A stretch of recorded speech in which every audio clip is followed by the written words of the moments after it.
The broadcast is now starting. All attendees are in listen-only mode. Hello again, everyone, and welcome to this installment of the Practice Perfection web-based educational series. I'm Danny Bobrow, President of AIM Dental Marketing, and it is my pleasure to welcome as today's very special guest, presenter, Dr. Martha Cortes. Dr. Cortes is a general and cosmetic dentist, as well as one of the very few fully certified neuromuscular dentists and fellows from the prestigious Las Vegas Institute. She is also a fellow and master of the International College of Craniomandibular Orthopedics. Dr. Cortes was the first certified provider and instructor of the Epigenetic orthodontic program for the DNA Appliance in the United States. She is a past president of the American Academy of Cosmetic Dentistry New York chapter and the past chair of the International AACD and a fellow of the American Society for Laser Medicine and Surgery. She is also an accredited member of the American Society of Dental Aesthetics and a diplomat of the American Board of Aesthetic Dentistry. She has been in private practice for 27 years in New York City. Her professional affiliations, honors, published works, and executive and faculty positions could themselves take up the time we have together today and may be viewed at her website, cortesadvanceddentistry.com. You can see just a smattering of her accolades on the screen right now as well. As usual, today's event will run for 90 minutes. You are encouraged at any time to submit your questions using the question button on your screen. We will do our best to get to all of your questions following Dr. Cortes' presentation. If we should be unable to do that, Dr. Cortes has graciously offered to follow up with you personally after her presentation. Information on how to receive your continuing education credit will be shared upon the conclusion of Dr. Cortes' talk today. My esteemed team member, Carissa Johnson, will, as usual, present today's attendee poll, as well as field your questions during the presentation. And with that, it is now my distinct pleasure to introduce Dr. Martha Cortes. Hello, Martha. Well, hello, Danny. How are you? Thank you I'm so doing very well. much. My pleasure. It is so great to be here, and I want to thank AIM Dental Marketing and you, Danny Bobrow, for actually giving me the privilege to be able to share, because it's really, truly something highly unusual when you can actually treat children as well as adults from sleep apnea to TMD and to actually just functionally change their face as well as pneumopaedically change their airway. It is extraordinary. With a very simple, it certainly is. It really is. And it's very important, and that's why we are so grateful and honored to have you, because this is very important and highly relevant. It's another terrific opportunity to show dentists how to help their patients lead happier and healthier lives. It is, truly, truly. And you know what? It is a privilege to be a doctor and to be able to educate yourselves here in the United States of America. It is extraordinary for all of us who are on the line. Truly extraordinary. Okay, well, before we get started with your presentation, we had some questions that we wanted to get an idea about who's in attendance. We often do that with Practice Perfection webcasts. So, Carissa, if you'd like, wouldn't mind, go ahead and present the first polling question for our attendees. And quite simply, the question is, who's in attendance? What is your profession? Are you a dentist, hygienist, physician, non-clinical dental team member, or are you other? And we'll just take a few seconds for you to be able to answer that.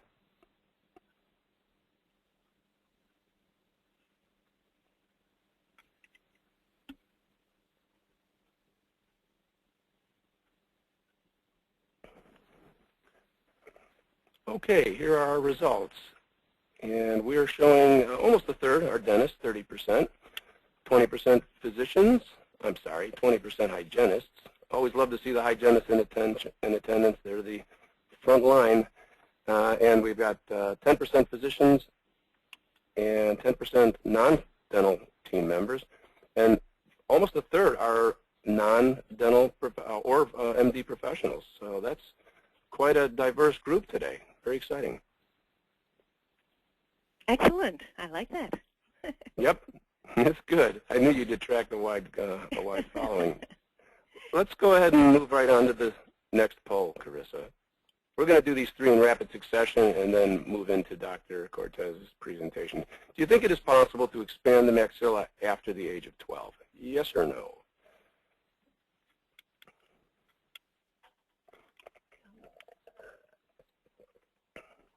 We'll give just a few more seconds for you to answer that question, and then we'll share the results. Right.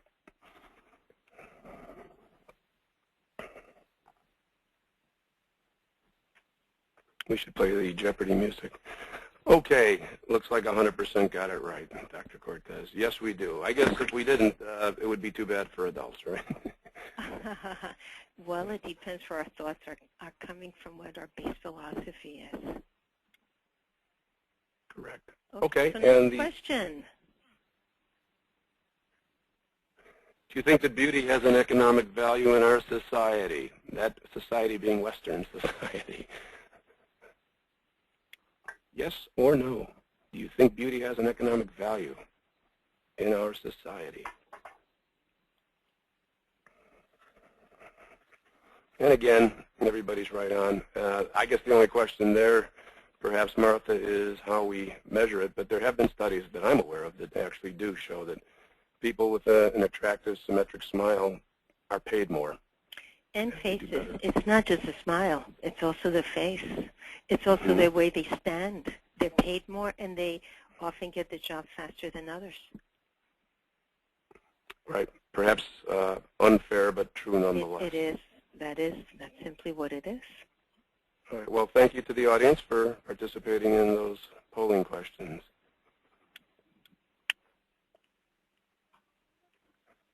Is your slide advancing, Doctor? Yes, it is. Oh, no, it isn't. But that's okay because I can make it advance. Okay, Jean DeRye. Hi, Jean DeRye, Facial and Dental Aesthetics. I'd like to also, let me get this out of the way. There are some slides here from Dr. Brian Palmer, Professor Dr. Dave Singh, chest physician, and Joe Moeller on myofunctional therapy, so I'd like to acknowledge them before I even continue. Okay. Airway. According to the American Red Cross, there are 3 to the ABCs of emergency care: airway, breathing, circulation. After 3 minutes, 4 minutes, the brain starts damaging. So sleep apnea in children where there's a diminishment of oxygen actually can cause brain damage where they become compromised in brain development. Have you seen this often? Tonsils that are kissing tonsils. They're right against the uvula.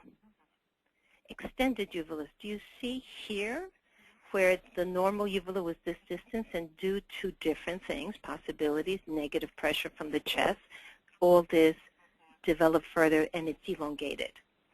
Another elongated uvula. We often see a lot of these things. Look at these tonsils. How can they develop? How can they breathe? This Tuscan uvula. The redness here in the back of the throat talks about snoring.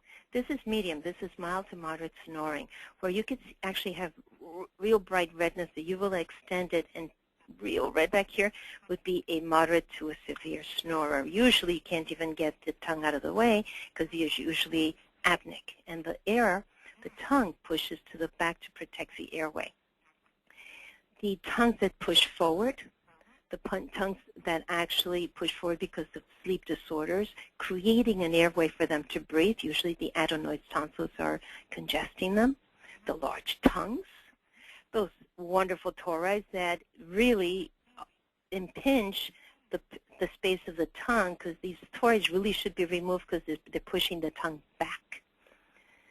The crossbites, the recessions, these crossbites, this underdeveloped maxilla has to do with the adenoids in the back and the tonsils.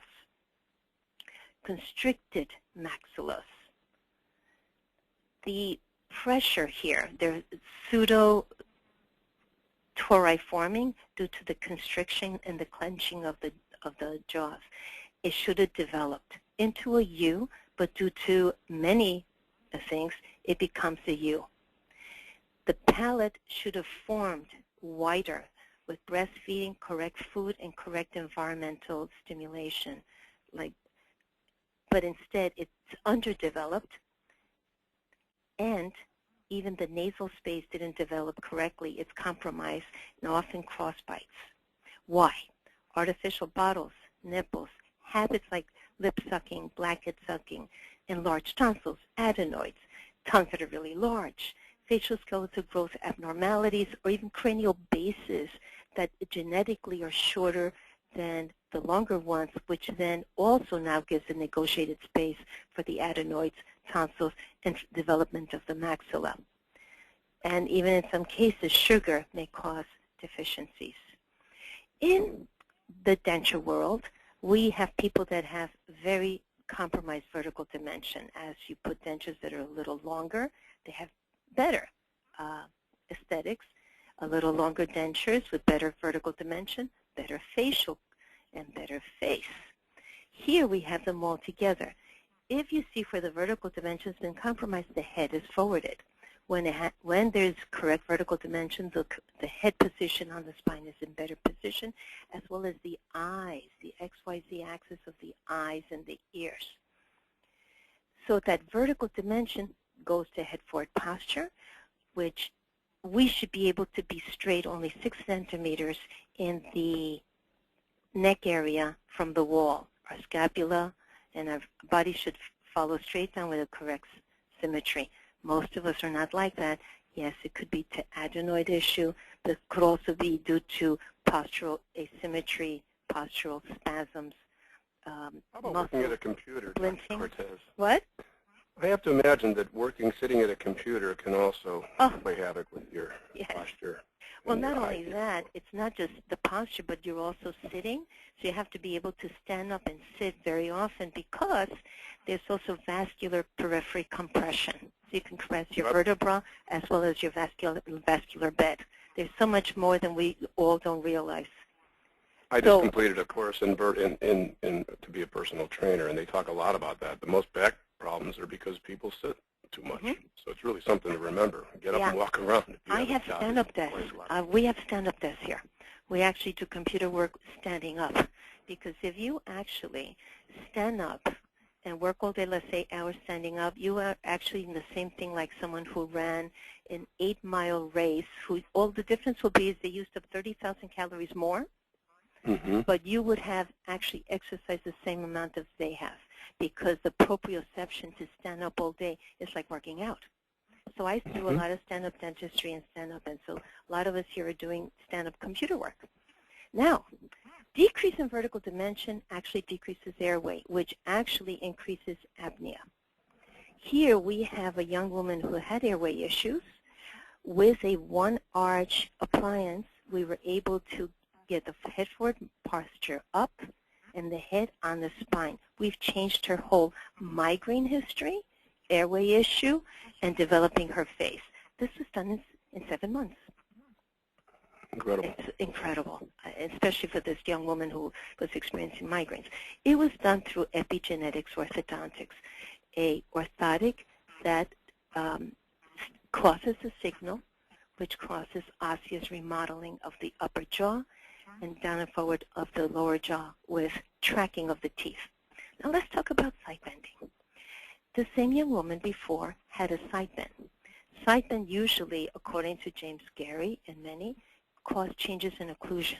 Why? Cervical muscle splinting, postural asymmetry, and even degenerative osteoarthritis, which is much harder to deal with as we get older. But in the same question, the same token, if side bending caused occlusal issues, what about if we change the occlusion? What if we change the posture? Then we actually should have a decrease in side bending. So this is what this is all based on. Now you see this graph here? Yeah? Just briefly, obviously as a consultant, I can identify with sitting at a computer, but I would say that most of our attendees are, in other positions, they're treating patients. And I imagine you must be a very big advocate of ergonomics in the dental practice to avoid such things. I imagine the practitioner can be at risk for this, maybe more than the patient. Again, there are different philosophies. And I try to obtain my research and my information for someone who's practicing 55 years full-time and 45 years full-time than those that practice 20 years and decide to retire for many reasons. But the ones who practice 55 years in their 80s and still practicing and are still great practitioners, great speakers, world travelers, actually advise me on the simple thing, Martha, stand up and stay standing up on your dentistry. So I mostly do stand-up dentistry. I don't have a lower back pain, and I also do not have the typical carpal tunnel issues that dentists do have. My equipment is very fine. You have to have very fine drill bits and very fine handpieces and even the thickness, because that's part of the ergonomics. It's not just the chair. So the chair is actually the least thing I use. So proprioceptively, my body is actually stimulated in a way, and it's very alive all day. As like when you have teeth in your mouth and you actually chew, that periodontal ligament is stimulated all day. So you're giving brain messages all day because of the periodontal ligament. In your hips, in your ankles, yeah, and your knees, there's receptors that give information to your brain. So you keep your brain alive that way. Very good. Thanks for allowing the elaboration, if not digression, on my part. And it's no, because this is really actually very serious, because for dentists and hygienists and people who sit, a lot of computer people, you actually have to stand up and actually do proprioceptive work, which means just standing up and standing up against gravity. And that's why all these people have all this head-forward posture, because they are sitting too long. And when they sit too long and actually slouch over, there's no other word, there is compression on the upper vertebrae. This was part of my thesis, my master's thesis for the International Craniomandibular Orthopedic Association. The C1, C2 is really important. Can you see my arrow? Yes. Good. The C1, C2 is really important because part of it is that there are nerve roots that actually come out of C1, the second vertebra, and dip back into the brain. When you actually have misalignment or head-forward posture, you are impinging on the occipital nerve, the vertebral artery, you can be pinching it, and the brainstem. The brainstem compression is everything. There's your sleep center, there's your posture center, there's where there's the secondary relay systems to the brain and back to the cerebellum. So there is a tremendous amount of mismessaging due to just not having a correct posture of the head on top of the vertebra like it shows, with the XYZ axis being correct. When there is misalignment or even head-forward posture, when the vertebra goes forward, it pushes on the airway, it pushes on the spinal cord. The spinal cord has messages that go to the cerebellum as well as the brainstem, which is our relay system, as well as the rest of the brain. So you're really impinging the spinal column, impinging the airway when there is misalignment, including the functioning of the mandible, yes, and the posterior boundary of all these areas. So that forward head posture and decrease in vertical dimension actually affects all this. Because see the teeth right here? That's the teeth. This is behind, this is the tongue. This is the soft palate. So if you decrease this area, you're really cutting off a lot of air. But then if this vertebra is forwarding, you're also pushing into it. And if this vertebra is pushing, you're pushing into near the brainstem, whereas a lot of the relay system of the brain messages and feedback of the whole body, which keeps us alive. Now, the first time I heard about neuromuscular dentistry, actually the first time I heard and understood about the spine was through neuromuscular dentistry, because here we take people who are head-forwarded, who could be doing better in life, and we reconstruct them because they needed more space in their theater space. I call it the theater space between the two arches. This man has worn a lot of the arches. Yes, it's constricted, but you would think that it's an older gentleman. It's a 30-year-old. Wow. Due to whatever reason, and part of it, of course, is sleep apnea in this case. And you have to change the vertical dimension. Vertical dimension has to do everything with the neck. And as you saw that previous little graph, the Gazey, G-A-Z-E-Y engineer, quantum theory, talks about how the bite really has to do with the space between the C1, C2 vertebra. so that when we see him here, a few months later, he's become younger, his tissues, his muscles, so that this vertical dimension loss that he had really created a tremendous amount of loss for more than just the looks. Now, would you give him the job, or would you give him the job? Is anybody going to see him? Is there going to be an image issue? There are questions. You know, who would you hire? And are they a little too stressed? Are they stressed because they get angry or mad? Or is this person very happy-go-lucky? It's not aesthetics. It's how we interpret somebody's appearance. You're right on. Look at the beady eyes. The eyes get smaller when the teeth have ground down because the whole craniofacial become compromised. This whole space is decreased. This whole space decreases. This whole space decreases. And even the ear, there can be popping and even congestion in that ear. This person, look how even they are. Look at that nose. Remarkable. Yeah. So that you can have someone that even shows up symptoms of Parkinson because there's a tremendous amount of compromise in the mouth. And look at her here. And that is quite today. Different. Yeah, yeah. So that sometimes you can actually assist them with getting back to their life, with being able to be present in their life and teaching and sharing. Here we did it with a no-cut, no-sew injections. This is the Epigenetics orthodontics. You saw the case before, where it actually brings the head on top of the neck. Here we have this same, this is called craniofacial homeostasis, because all you're doing is utilizing the jaws to expand to create a fuller face. But remember the head-forward posture. Again, now you see how they're constricted black spaces, the jaw's twisted a little bit. Look how the jaw osseous remodels to expand more. Look how the eyes become more even, how the ears become more even, and any head-forward posture usually decreases. Some of them take longer. So what is epigenetics orthodontics? Epigenetics orthodontics uses a person's natural genes to correct and straighten the teeth and jaws painlessly using a biomimetic appliance, because this replicates nature.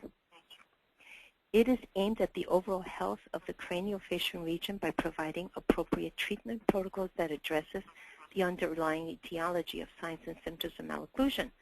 Signs and symptoms of malocclusion being many. Now here, we have a person that almost looks as though some surgery was done. In this photo, he was a moderate apneic. Within 9 to 12 months, he became from moderate apneic to upper airway resistance. We tested him. We made him drink alcohol. We made him eat an hour before he went to bed because we wanted to know the slightest apnea. He is no longer apneic. Can you believe that, Danny? How long, over what period was that? It's someplace, it's about 9 to 12 months, because what you're doing is, I'm going to use okay, if I were to put him on CPAP, now a moderate, if they're very moderate, close to severe, I may do a combination therapy. But this arrow's representing the CPAP. The CPAP goes straight ahead, because it immediately gives you an airway, because it pushes the tissues out of the way, because it's collapse of the airway. The biomimetic appliance will slowly expand. Where is it? Hello, arrow. The biomimetic will slowly expand, so it takes about 9 months to start catching up to where the CPAP would be, because now it osseous remodeled the airway to open up the airway. So that when you test them again without an appliance, you're going to expect that they've at least dropped 1. You have to expect at least moderate 1 to mild sleep apnea. Or if they're doing fabulous, it just goes out of into upper airway resistance syndrome, and they're still in remodeling. They're not done. Here we have the changes. More to come. Yes, go ahead. We have time. Go ahead. I was just saying that there's more to come in his case. He's going to continue to improve. Yeah, he's in the continuum. Here we have the changes in the pannus when it's very, very thick under here. It's one of the first signs of sleep apnea. They start developing a little fat tissue. It's a mammalian trait. So the question is, what is epigenetics orthodontics, and why does this work? Here's a craniofacial. Here you have the maxilla, and what you're doing is you're osseous remodeling by actually expanding the upper jaw essentially with the biomimetic.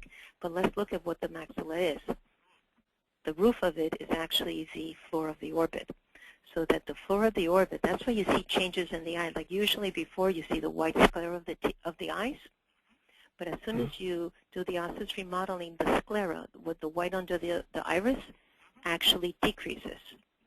The other thing here is you're expanding on this mid-palatal suture, and you're pushing so that you actually create space, and you're actually on the pharyngeal posterior space, you're tensing because you're pulling apart this area by osseous remodeling in addition to sagittal forward of the maxilla, meaning anterior.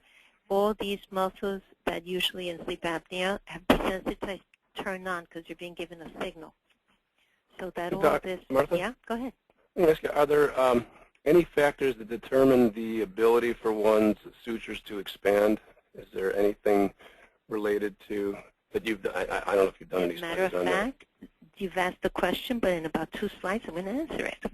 Okay, sorry. It's called, you're talking about signal transduction. How does that happen? There are 2 things to cranial homeostasis that gives the signal. You have to have 2 mechanisms, suture homeostasis and pneumatization. And before I go there, there is an actual gene. There's a gene project done by Dr. Fuentes where they did it on rats and they changed the position of the jaw with a composite. It actually gave insulin-like growth factor, IGF, and it actually showed a gene, the messenger RNA alteration of the receptors. So there's an increase in growth hormone. So a lot of my children actually pop. When we put the biomimetic orthotic, they pop. They get either 3 inches or 5 inches taller. They usually start breathing better, and if they're very hyper, they calm down. We're going to show that one of you a little later.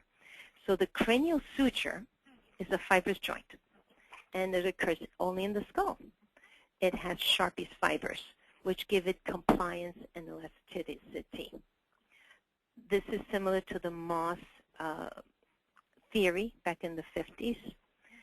Now, and usually in the fusion of the skull at birth, craniosynostosis. But what's interesting is postpartum, the archaeology and police, the way they determine when the death occurred is they look at the rate of ossification of the skull. So ossification really occurs at the death. I see. Yeah. Sutures, according to Dr. Bork, actually can be maintained homeostasis. They did an RNA test, and they found there's actual genes that upregulate when you stretch the suture. So it's a strain regulated, and it's a feedback system to maintain the suture patency. Suture patency being 250 microns, and if you stretch the suture, if it's 400 microns, it will fill in with bone. If you press at the same time, if you compress that skull and that cranial suture is compressed more than 250 microns, if it's 100, it will then do homeostasis, which means it will dissolve some of the bone and it will have, again, it's 250 microns. So it goes both ways. Dr. Justin Lee, she's a plastic surgeon, PhD researcher. She's at the University of Chicago. She also found a gene that she studied both the fused cranial sutures as well as patent cranial sutures. And again, she came up with the same conclusion that it's strain regulated, that maintains the suture patency of 250 microns. That is what suture homeostasis is, and that's why we can actually do a signal transduction and actually stretch the suture, even after the age of 12. The other part is the pneumopedic effect. It actually creates bigger spaces of air as the osseous bone is remodeled. The front goes forward, its osseous remodeled sagittally forward, in addition to widen, as well as the lower jaw goes forward. Here is a good example on how we have, see the eyes changing? There's white under the eyes, and it's almost like the lower lid is evaginating out. Look at how it improved, because it pushed the maxilla up and out. Here we have, again, look at it. Look at the eyes. You can see the eyes. Now her posture, you see her posture, the before? This before shows a typical posture of apnea because they're trying, their head is forward, trying to get air, and their gaze is up. And often, the lateral canthus is flattened or inverted. That shows a mid-face deficiency. This is an actual smile. This is her new smile. Plus her hearing, and plus she's hearing restored. Here we have this little girl with venous pulling is dark under the eyes, and that is based on the pterygoid plexus that pulls because they don't have correct drainage.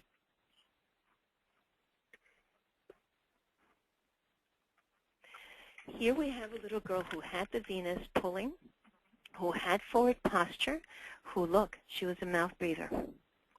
She is here a sleep apneic. In children's apnea, she's considered actually almost a severe, even though the AH is a 2. In apnea, one snore, one snot, when they go like this, gasp for air, is apnea. You have to do a sleep test because you do not know how it is affecting her. She was very hyper here. Her mother worked really hard. Here,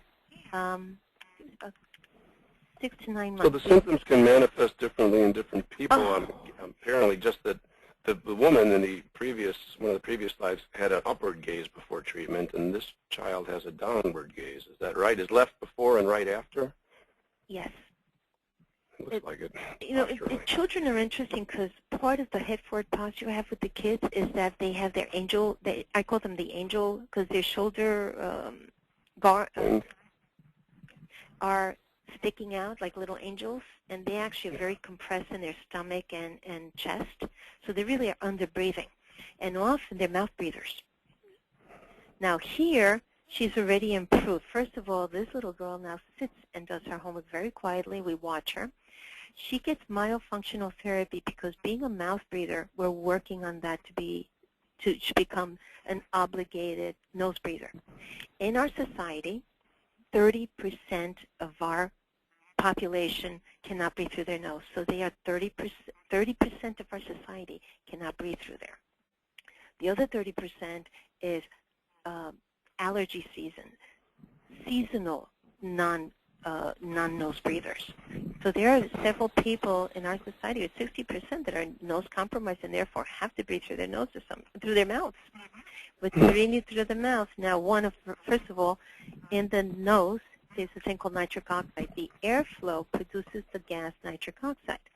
That nitric oxide improves the immune system. So it's almost to say that 30% of your immune system is part of your nose. Now, you've heard of nitric oxide and erectile dysfunction, right? Or the nitric oxide going down when they can't. You breathe through your nose, you get increased nitric oxide. That erectile dysfunction is another symptom of sleep apnea. It's not just fatigue. It's not just gasping for air. It's not on children. It's they're very hyper. Sometimes they have enuresis, which means they wet the bed, even into the age of 10, 11, because they have episodes of apnea sometimes when they have previous histories. Okay, that's good on this one, right? It makes me think about the fact that in yoga, they really advocate nose breathing, and I'm wondering if that's one of the benefits. And matter of fact, a young man like this, I would make sure that they're doing yoga if they can. Part of the other thing is that I would have them do a thing called didgeridoo. Didgeridoo is a certain Australian instrument that they play because I'm going to make a noise. Sure. Opening up the airway and teaching the muscles to be functional. As you become an apneic, it becomes desensitized. But sometimes in people who look pretty good, but that have compromised mid-face, like the nose being hypercartilaginously thick, that they had a sleep disorder as they were younger, their body and great intelligence actually, what they're doing pubescence, made their nose larger in order to incorporate more air. But these people may be upper airway resistance syndrome, so they may not be a full apneic, but they're very sensitive to everything. And when the hormones go down, they become apneic. So here, we're looking that there's a cute little mental groove here, and that the nose comes down, and then it's rather flat here.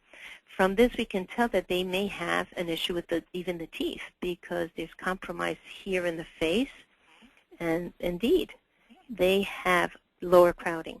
Now, lower crowding, especially in the world of myofunctional therapy, the second you see lower crowding, you look for a tongue that's tongue-tied. I would say my practice is almost 50% tongue-tied, because the question is what percentage. And how you tell about tongue-tied is you open wide, and you hold your jaw open wide, and you put your tongue up to the palate. Most people cannot. Or you take your tongue and you stick it out all the way. If you cannot stick your tongue out all the way out, and if it dips down, you're partially tongue-tied. It could be in the back of the tongue, or it could be in front of the tongue. So you're saying that when one opens their mouth wide, they should be able to touch the roof of their mouth with their tongue? It should just decrease a little. Most people are tongue-tied. Before, when we had our midwives, the midwives used to have the pinky with a very sharp nail, and every child that was tongue-tied, the babies, they would just simply untongue. They would leave just a little swipe.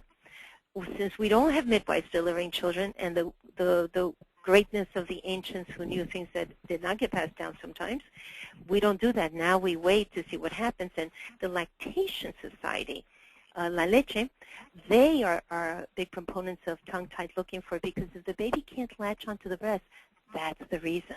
Often it's tongue-tied. So sometimes it's really not the mother's fault, it's really the baby's tongue-tied. Anyway, so here, the lower crowding talks about tongue-tied. So he's getting the biomimetic appliance, great case to expand. And myotherapy would be appropriate, because myofunctional therapy would expand the jaws and help the tongue work better, as well as the muscles that support it. But you can see that he's constricted. And look at his mouth.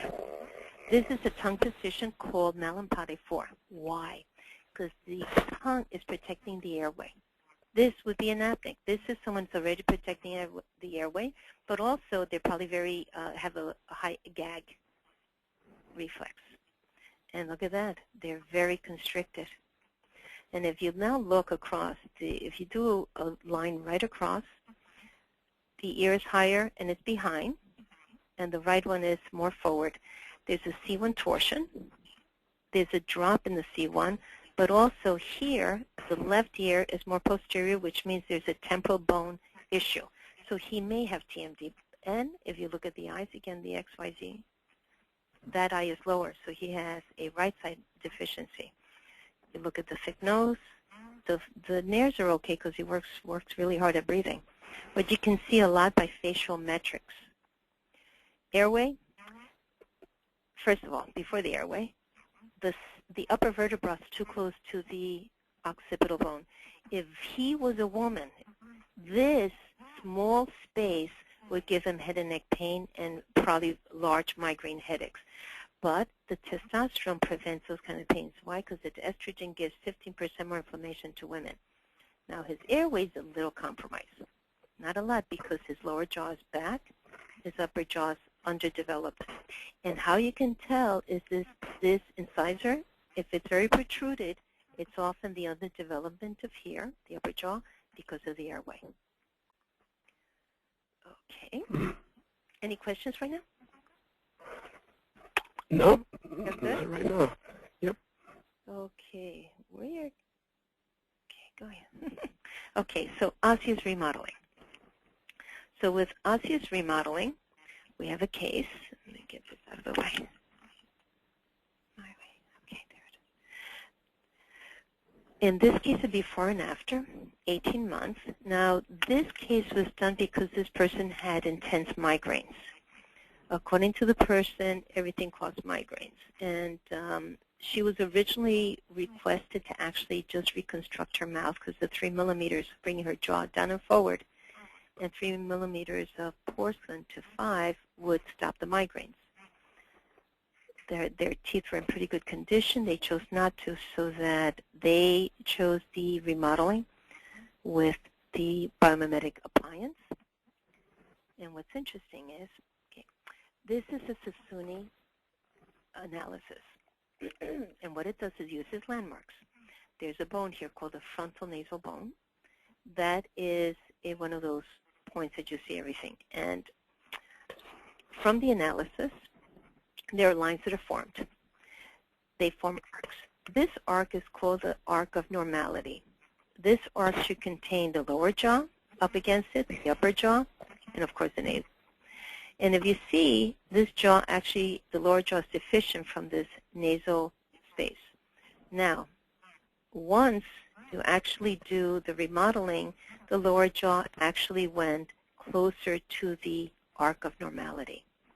And if you notice, the upper jaw, which her upper jaw is right on the arc of normality, we did osseous remodeling, her jaw actually went forward in front of it, which made her lip that was flat less flat. So that we've actually remodeled.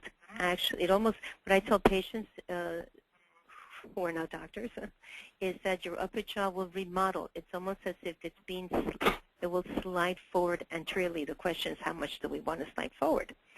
So that regular sleep appliances, what they do is they bring the lower jaw forward, and sometimes there's a surgery that you bring the genuglossal forward and bring the tongue with it, and it's supposed to bring all the structure forward.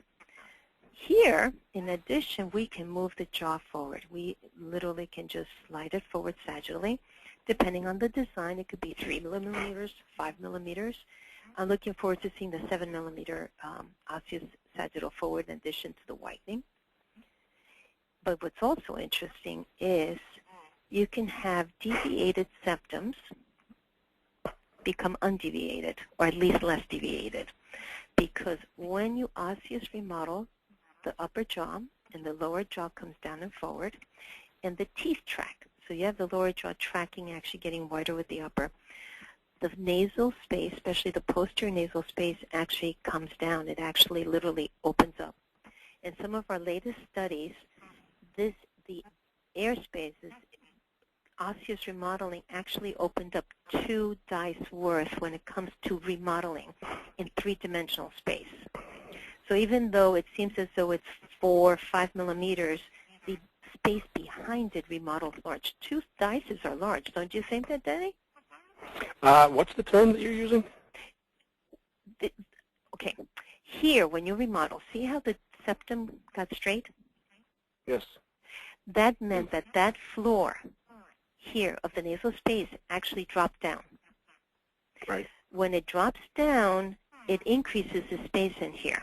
And some of our latest latest studies, because what's good about what we do is we put all our information together. So we're able to put papers together of several practitioners who do the same thing, who we repetitively, we do repeated same protocols.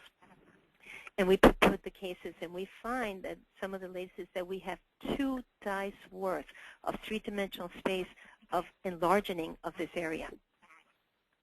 It's impressive indeed. 2 dice, that's big. Think of 2 dice in your hand. And because it's an airway, there's an increase of airflow. And now think about the air going into the rest of the system. So here, the deviated septum improving says a tremendous amount. And a deviated septum really has everything to do with breathing. If your deviated septum is deviated, you can't breathe. And why did it happen? Because of the adenoids and tonsils. And what happens because of the adenoids and tonsils? Then this is underdeveloped, it's high vaulted, and then it constricts the development of the arches. But let's take it one more step. This part of the palate of the septum is a maxilla. So you are, when you're osseous remodeling, you're changing this. This is vomer.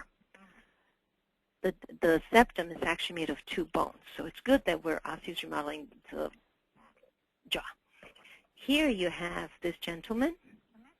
Here now, there's a thing called cranial base. When the eye is close to the mid-bridge of the nose, that's considered a short cranial base. This is a gene. Unless I was a neurosurgeon, cranioneurosurgeon, I really can't do much about this. So we did is we osseous remodeled and his lower jaw came slightly forward, and the upper jaw, sagittally developed. Now see the flatness here?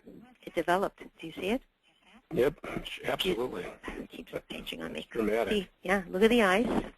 But what's interesting is look how much this has developed. Right. And you never know, because every human has a complexity. When you work with humans, you're throwing dice. There are so many different possibilities that can occur. We expect some of these things to occur to many of our patients, but it's going to occur at different proportions, at different measurements. So that we not only brought the lower jaw forward, the tongue, but now the upper jaw actually remodeled forward, and you see it by the cheeks. So here you can see it in different density of grayness. You can see a lot of development. Mm-hmm. We have, how much time do we have left? We actually 10 have minutes or 25? Yeah, we got more like 25 minutes, but we want to get to people's questions as well. Perfect, So perfect, we're doing well. perfect. Good, we're doing great. Now, this is really interesting. Actually, let me go back for a moment. This person, what's interesting about this case is originally they were under a neuromuscular orthotic for 1 year because he had a car accident. He came in with global dizziness. And when someone has dizziness, that's the middle ear, they get dizziness of the head. But when there is global dizziness, now you have to think cerebellum, because now it's the whole body is disoriented, almost like it's turning like a gyroscope. And when he told me about his dizziness, I referred him to an Atlas orthodontist. There's a lot of noise in the phone, Danny. I'm noticing that too. I'm not sure what changed. Okay.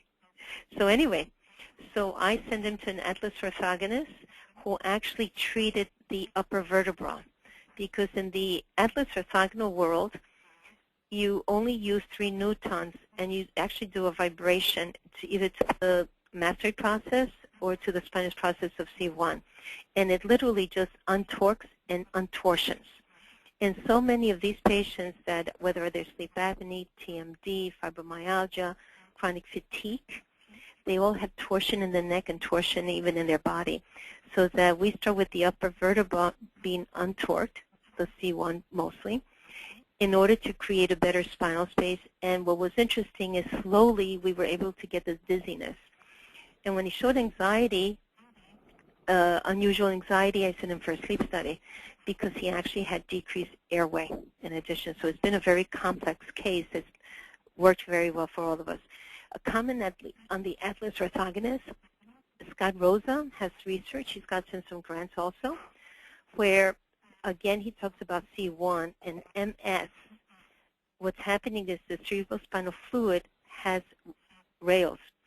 So there's actual eddies form of the cerebrospinal fluid, and that's why there's different symptoms that show up in MS people. There could be 12 people with MS, and they all have different symptomology because different portions of the brain are being hit.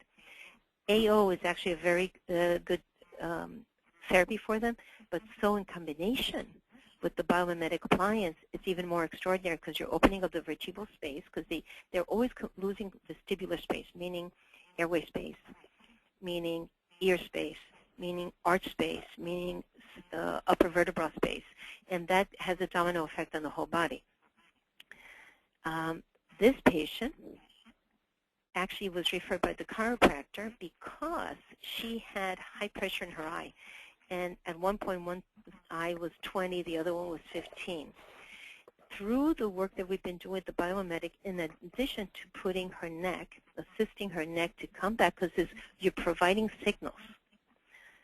And these signals are creating a space for the head and the head-forwarded posture for the neck to place itself where it should be, for the muscles to be in better physiological position, and then to create the space as the upper jaw goes forward, osseous remodels forward and widens, and the lower jaw comes slightly down and forward. That creates a possibility for the head to go back on top of the neck. Her pressure in her eye has normalized. totally normalized. She used to have a lot of unsteadiness and balance. My first question to her was, how can you swallow? She goes, what do you mean?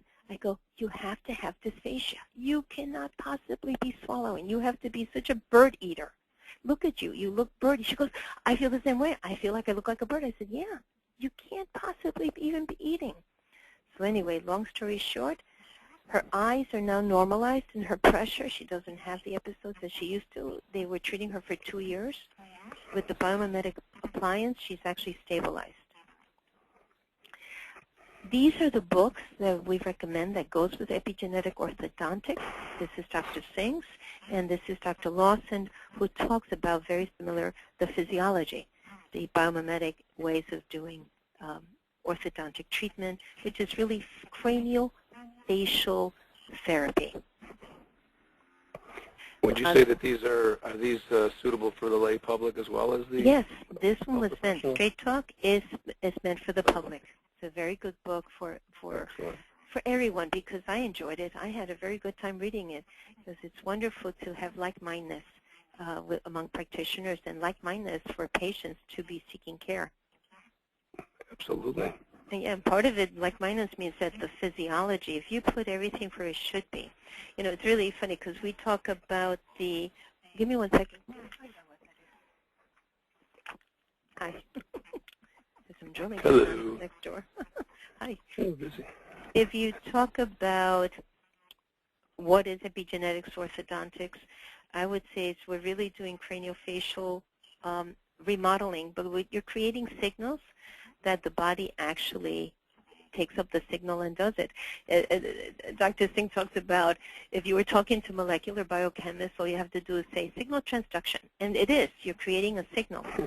And the periodontal ligament, when it has that signal, actually creates bone. Because of the stem cells in it, because it is a craniofacial suture. When I used lasers, I started with lasers 24 years ago. What was different about using laser on the ligament is that we were using a laser into the ligament space, and we were able to increase the density around these teeth, and it did create an environment for the bone to regenerate. You know, how much was another question, but part of it was cleaning the environment, but also the signal into the stem cells of the periodontal ligament. Now we understand the chemistry because there's research out of both University of New Orleans as well as the one in Boston, Dr. Nevins. So that it comes back to the same thing. What is epigenetic orthodontics? Epigenetic orthodontics uses a person's natural genes to correct and straighten the teeth and jaws painlessly using a biomimetic appliance. The epigenetic orthodontics is aimed at the overall health of the craniofacial region by providing appropriate treatment protocols that address the underlying etiology of signs and symptoms of malocclusion, like ground down canines, ground down teeth, or children whose posterior vertical dimension doesn't develop because of the adenoids, because of the head-forward posture. All those things are part of this etiology. All these things are part of these malocclusions. So what we're doing is creating a space for people to breathe better and actually go to where their gene naturally should have been before, whether it was breastfeeding, not enough breastfeeding, not too many nipples, too many sucking their lip, and changing what they were given in a gene. And the Fuentes study talks about what it does. It's because you're changing. You're giving it a signal that you're increasing the growth factors. Martha? Yes. Because obviously this is so important and confused people don't buy, and helping patients, empowering patients to make an informed decision means educating them. Would you say that this book is probably a good or perhaps the best tool, educational tool? Are there others that you recommend, videos? Because obviously the first step is to acquire the skills and the protocols, which I know that you can help our attendees to acquire, to be able to deliver this life-changing care. But to get the patients to accept the treatment recommendations, I think obviously it's important to provide them with some education. And I guess a related question is, where does insurance come in with all of this, if you know? If you have a sleep apnea, absolutely sleep apnea diagnosis, with a letter from a doctor, depending on your insurance, because we've run into some that actually say will not pay for an appliance. So you have to pre-authorize. You still have, you know what, whether you have pre-authorized or not, you have to get that sleep study. I've had some people go, actually I've had two men distinctly, and then I found out they have even money, so it makes it even more interesting. I ended up following up and saying you have to get your sleep studies. They got their sleep studies. One was upper airway resistance, one was mild. And for some reason on these men, it was, even though it didn't show up, the moderate, the apnea. Now my question to them would have been, they did the sleep study before, without me, because I would have told them, make sure you drink alcohol and make sure you eat and you go to sleep 1 hour before. Because most studies are told don't drink anything, don't have alcohol or food 3 hours before you study. Yeah, which is non-representative of their lifestyle. Non-representative. Right? That's why the home studies are more ideal to discuss what is the sleep architecture of this person. And sometimes, like we've had some people, okay, so anyway, those two men, they ended up hospitalized. Next time I talked to them, they were hospitalized. One was having a heart issue, and the other one was having something else. And they're like, because they said, if my insurance doesn't pay for it, I'm not doing it. I said, how can you put your life before it? No, I'd rather have them pay for it. And my reaction to them was like, you know what, I would pay for some out-of-pocket if I thought it would really improve my health, because we're talking about life now. We're talking about longevity. And longevity in healthness, you know, wealth of healthness. Because if you can have money, but if you don't have health, what was it worth? Are you now going to spend the wealth on your health that you lost because you didn't tend to things earlier enough? Well, the sad reality is that we've sort of we've abdicated responsibility for our own care to outside entities like the government and our employers, and we feel that health care is something that somebody else should worry about for us. It depends who you are. And pay for. It depends who we are. It's no, changing. It depends who we are. It's changing because I train my patients to become their own advocates. The matter of fact, this morning, one of the patients who has a biomedical appliance, I noticed that her thyroid was inflamed. I would say it was more inflamed than last time. So we looked at some of the pictures. I take a lot of photos. And she said, no, I'm being followed. I said, well, how are they following you? And they said, well, they're doing the work above the thyroid. And so we went into a whole question as well. The thyroid is very vulnerable to radiation. The thyroid is very vulnerable to toxins. And if you have any perio, you need to address it right away. If you fly a lot, you're getting radiation. There are other things you can do. And one of the simple things is green tea. You know, they're simple. And I wrote out what she needs to do, but said you need to go and get books on this. You need to learn how to keep your thyroid in better condition, because they're waiting for the edema to go someplace else. Why are you going to wait? She's a young woman. Now, my whole point to this is you have to look at the whole history. I have one of the pictures of that really pretty face in the beginning, the young woman. She came in and her medical was like a 69-year-old in bad shape. There was immune system showing up. There was 2 or 3 medications. That one was immune, one was for depression. So knowing that she was a college student, knowing that she was going to commute back and forth, possibly she was going to stay in New York, I started the case and I told her, we're going to do this is because we need to increase your space. We need to increase your air space. We need to increase your blood space. Her blood cells were red blood cells were down. Her white blood cells were down. She was not in a good place. She is now totally free, but she was, and I said, and you need to change your doctors. You need to seek new people. You're too young to be on these medications because the medications may be part of the problem. You don't know. I said, you don't know. We're going to work with your job by osseous remodeling and widening it. We're going to create a better airspace. Her left hip was beginning to grind, so she was having already a left hip issue. So with the biomedical appliance, we were able to open up the neck space, which then opened up the lumbar, which then created a better space for the hips. Her hip is no longer a problem, and she switched some of her doctors because she's in another state. She needed other doctors anyway. She was able to find doctors more to think on how to make the system work better, how to make the physiology work better. She's no longer immune compromised, no longer having the migraines and headaches, and her hip is now in better function. It's in better vestibular, the space is better.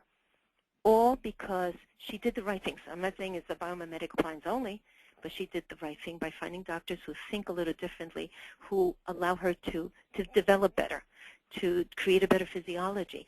They explained to her about different exercises.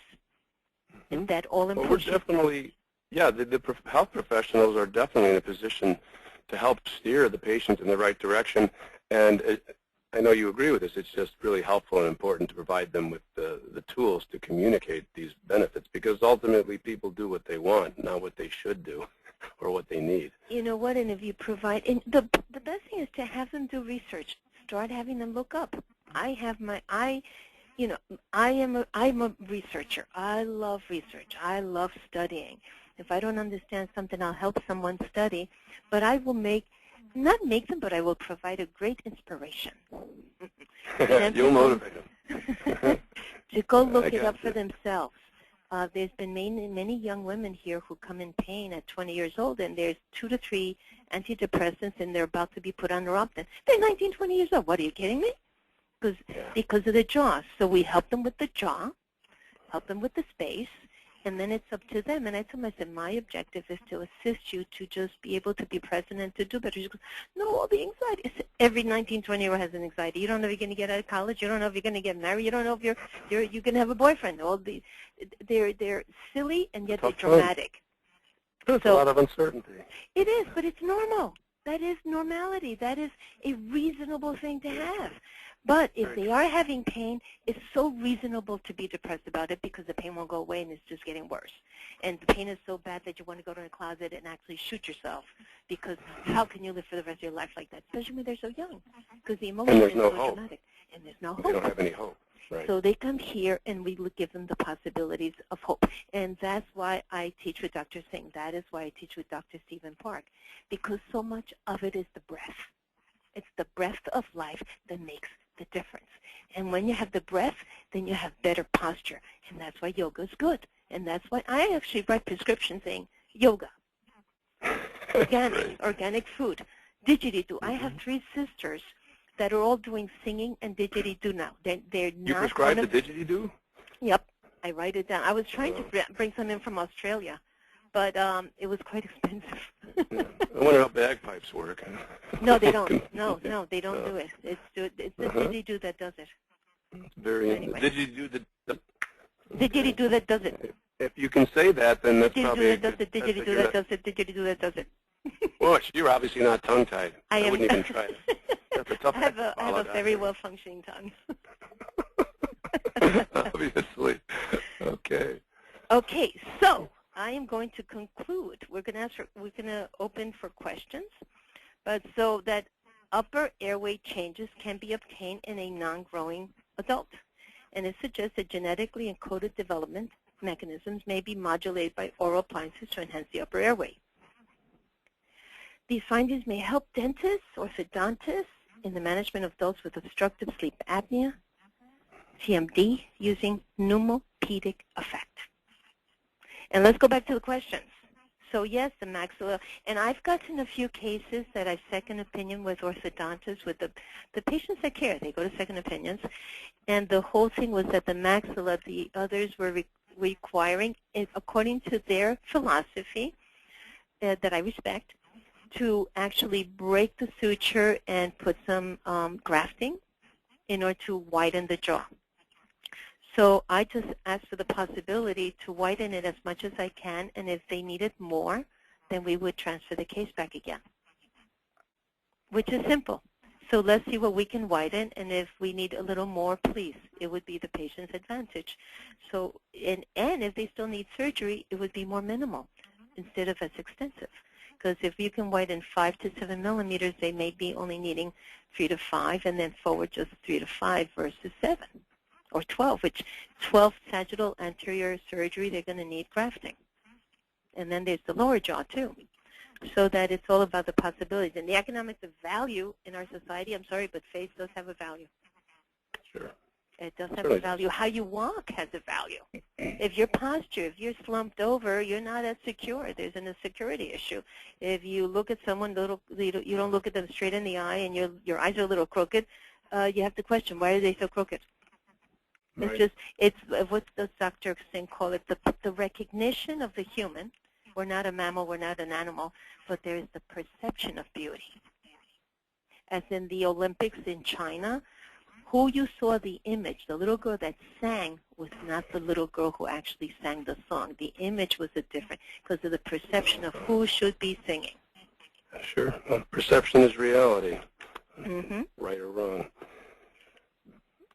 Okay. Well, I think you have some information that we want to share on how people can redeem their CE credit.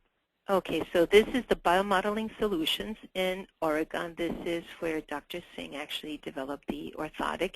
And let me say a little something about Dr. Singh. What's interesting is he started his research in Puerto Rico. He is from England. He's an orthodontist. He did a PhD in mathematics, so he's able to do mathematical models. When I worked with my patients, I talked about these are the mathematicals. Let's see if the prediction, if you fulfill the prediction of these mathematical models in development. So in Puerto Rico at the Craniofacial Center, he was able to take little children that had cleft palate and cleft lip immediately next to the hospital. They send them these babies with the cleft lip and cleft palate, and he was able to use obturators, which you need to feed the babies in order for them to survive with their mothers. The obturator was put into the cleft palate, and he came up with the idea as part of his NIH grant was to reduce the obturators to see if the soft tissue would follow and if the palate would follow and form. Mm-hmm. It did. The palate actually closed. What they needed to do surgically was remove the epithelial lining that was inside that whole opening. The lip followed the same way. So he has these cases that look just like children that were normal that never had a cleft lip or cleft palate. That's how he started the suture homeostasis and applied it. That is what we're using as his concepts of research that's applied. And we are all putting our information together. And they are the center that's providing the continuing education credit. And this is, we're going to be giving the names of the registrar and the attendees to biomodeling. They're the ones through PACE that will be, and ASAP, that will be providing the continuing education credit. Okay. So anyone, if you need the information, should take it down right now. Yeah, I guess what we wanted to let people know is because we have their, if you registered and attended the webcast, we have your information, your email, and we should be able to forward then to We'll them. just be forwarding it, yes. So they don't have to, they should follow up only for about 2 weeks. They're very efficient at getting everything done. If in 2 weeks it's not sent, then you should call them up, 503-430-7536, and follow up. But within 2 weeks. Prior to that, just wait. Excellent. Okay, so those are the instructions, folks. What you have to do is wait. That's something that I'm good at. And No, it should be within a week to 2 weeks. If it's fulfilled, done. If it's not doesn't fulfilled, get much easier than that. Just follow up. Okay. Here we have a special offering. So while we ask the questions, I'm going to leave this up for a few minutes, but first let's listen to the questions. For sure. And I wanted to acknowledge and thank you for agreeing to make these offers. Obviously, I'm sure you whetted a lot of appetites and for all the promise that you offer. And so now we sort of know the why and what you, through these seminars, are able to offer is the how. And that's really exciting. So by all means, let's keep that up on the screen while we get to some questions. And one question that came through, and this was actually a new term for me, but now I know what it means, says, what do kissing tonsils and extended uvula indicate to you about your patient? Well, first of all, the first thing, the extended uvula, the uvula should not be that long. You're going to hear what I'm going to do now. So if somebody, because if I see the extended uvula, I go, that's awfully long. Really? I said, that's very long, actually. It's 2 to 3 times the actual size it should be. So the first thing I asked them is, you're going to hear a sound from my throat. I said, do you suck your throat? I said, you itchy often in your throat. Do you have allergies often? They go, someone go, oh, yeah, I do that all the time. I said, oh, so you're extending your own uvula. So if they have some allergies, they could be extending it. Doesn't necessarily mean they're apneic. You have to test it. The other question to ask is, do you gasp? Like, So what happens is, because of the apnea, there's pressure. The abdomen and the lung, the diaphragm, actually, they work against each other. So the lung sucks down. Listen to me. And so what happens is they almost gasp, and that's the negative pressure from the lung. That negative pressure of the lung, night after night after night, will actually extend the uvula. So that's what a Tuscan uvula would be, and that is a sign, an indication of a possible sleep apnea. You can only prove it with a home study or a study at the clinic with a letter with a doctor's diagnosis, an MD's diagnosis. The kissing cousins, whether it's kissing cousins, tonsils, that kiss the uvula, is they are so inflamed. In the tonsillar world, there are four classes. Class 3 and Class 2. The Class 4 is when they're kissing the actual uvula. It's so closed off, there's barely any area to breathe with. When the tonsils are Class 3, they're just a little away from the uvula. Those, again, are indicators of sleep apnea, good indicator, or they're just not breathing whatsoever. But unfortunately, that means their upper airway, by their nasal, their nose is not developing, the nares is not developing, they don't have an airflow, so they're not breathing. And as a result, their max is not going to be developed very well. And as a result, then their lower jaw is going to be held back. And as a result, they're going to be head forwarded. So now if it's a child, a boy especially, because the boy is not spared due to the testosterone, they will have frontal lobe in issues that show up as executive disorder, auditory sensory integration issues. So, maybe all these spectrum boys that they've been diagnosing is really sleep apnea. ADH, all that, ADDH, all those numbers, letters, ADHD. Yep. All those it's syndromes. all the same. If the little girl is getting a little sleep apnea and she also has a head cold, an ear cold, or infection, the estrogen won't spare her. Then she may also get the mental, and some of them get mentally retarded because they just don't have the oxygen for the dendrites, especially in the first year, for the dendrites to develop really well. That gives the communication, the glial cells, the mirror cells. All those are really important for development in the first year. And then if they're the types that are very vulnerable to the vaccines, preservatives, but because it's the gene, there's a gene called apolipid E4 that makes them more vulnerable. And in the insurance medical world and in the medical world, they know that apolipid E4 means most likely Parkinson, Alzheimer. That's what it is, Yeah. Dementia. Very interesting. Yep. And just It's another reason. Before all my worlds were separate, all my worlds are coming together. Because the apolipid E4, I know about that about 18 years ago. We know about that gene. And now in sleep apnea, I was at a review, and I heard them talk about apolipid E4. They go, oh, and they happen to be apolipid E4. I said, oh, my God. Because apolipid E2 are very good breathers. They breathe very well. In a cardiologist book recently, she said, oh, and there's a mutant that's causing a lot of these issues in the cardiac, and they're breathing. And she goes, apolipid E4. And I said, oh, my God. They're calling it a mutant, but it's not. It's a recessive gene. You have to have it from both sides of the parents to have apolipid E4. Each one of them have to give you a lipid E4 to be an authentic apolipid E4, that you're going to have lots of issues. Anyway, next. Okay, sure thing. Very interesting. This caller asks if or attendee, if a 15-year-old patient has impacted canine teeth, can they be erupted and positioned correctly without surgery? Absolutely. I have the case. My first case ever was exactly that. She was 15, and I sent it to lab to get it taken care of.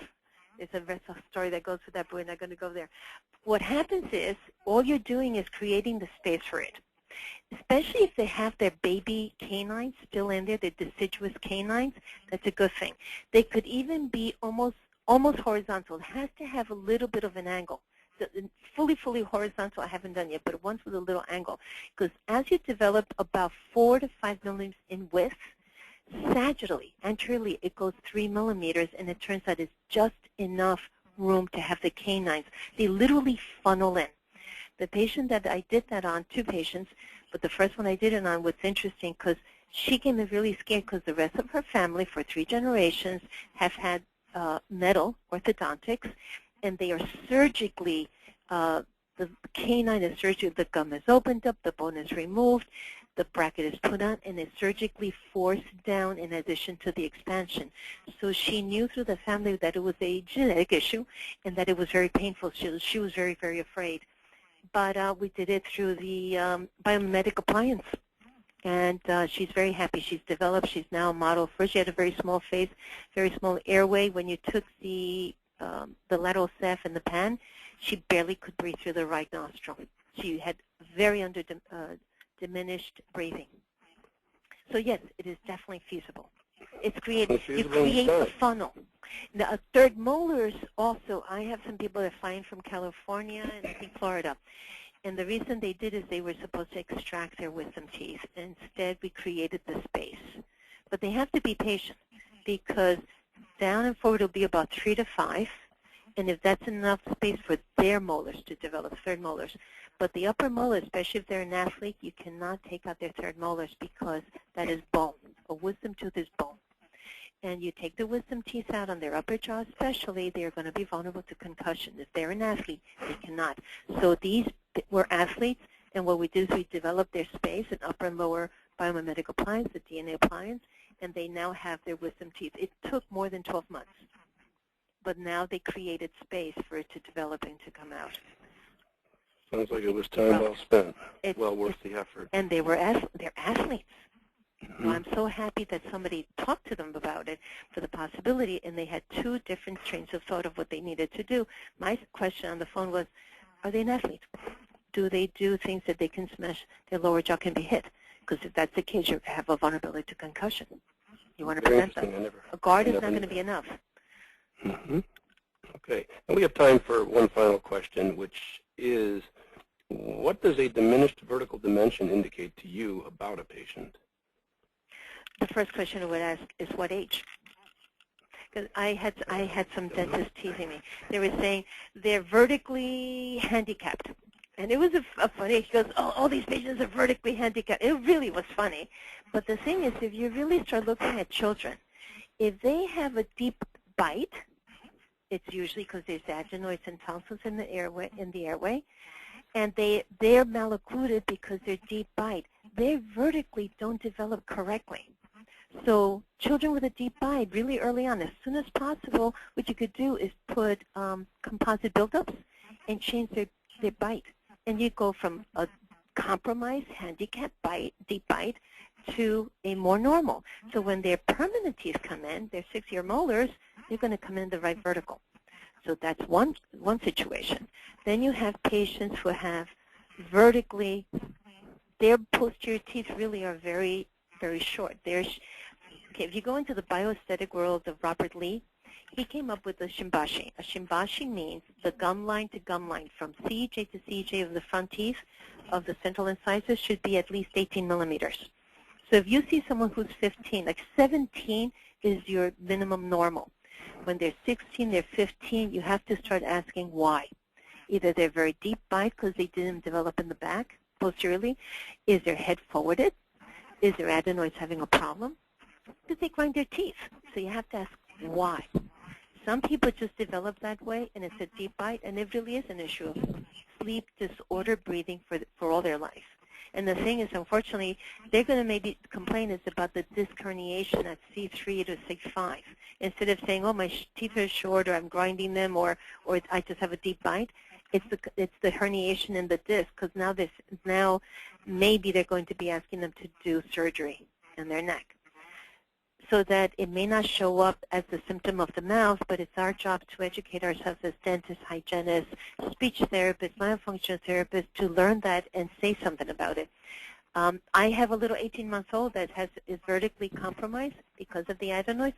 We already started myotherapy on him, and we're using a little thing called munchies to develop his jaw because he bites on them. So we're developing his jaws because he has a short cranial base. So he has a jaw that's underdeveloped. So we're developing it in 18 months. Munchies are these little things that look like trays, that look like impression trays, except they're gooey, they're rubbery. So again, they bite on it for about a minute, 3 times a day. Again, the secret to it is signal transduction. You're giving signals to the jaw.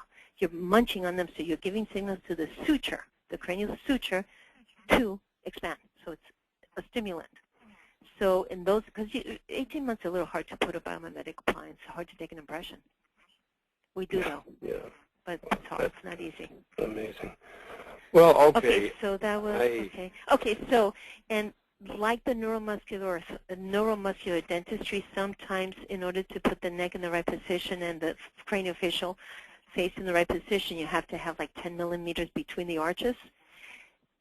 10 millimeters is hard to do with biomimetic, but you could develop the arches first and then put some porcelain. And anything above 7 millimeters vertical, you can do porcelain, or you can then do orthodontic treatment that super rubs into the right position. But it still talks about vertical should not be that short. Okay. All right. Well, thank you for that, and thank you just in general, Martha, for a most enlightening, stimulating, and truly motivational presentation. I found it just fascinating, and really the benefits that you offer are farther reaching than I had even imagined.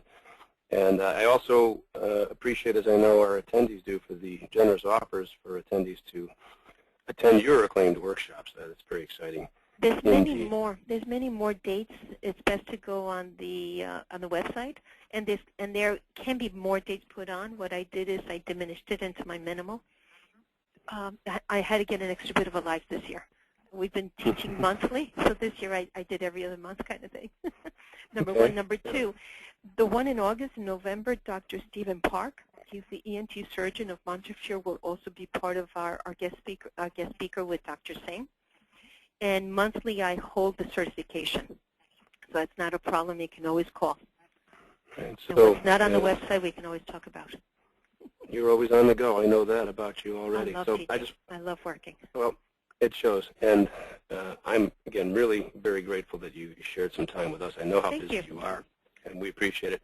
And now I invite, my pleasure, Martha, indeed. Please mark your calendars for Wednesday, July 24th at 11 a.m. Central Time, when our special guest will be Dr. Larry Emmett, whose presentation, Remember When E Was Just a Letter, will share his insights into one of the most powerful trends in dental technology and how to put it to work to grow your practice. In the meantime, this is Danny Bobrow thanking you for your commitment to practice perfection. Goodbye, everybody. The organizer has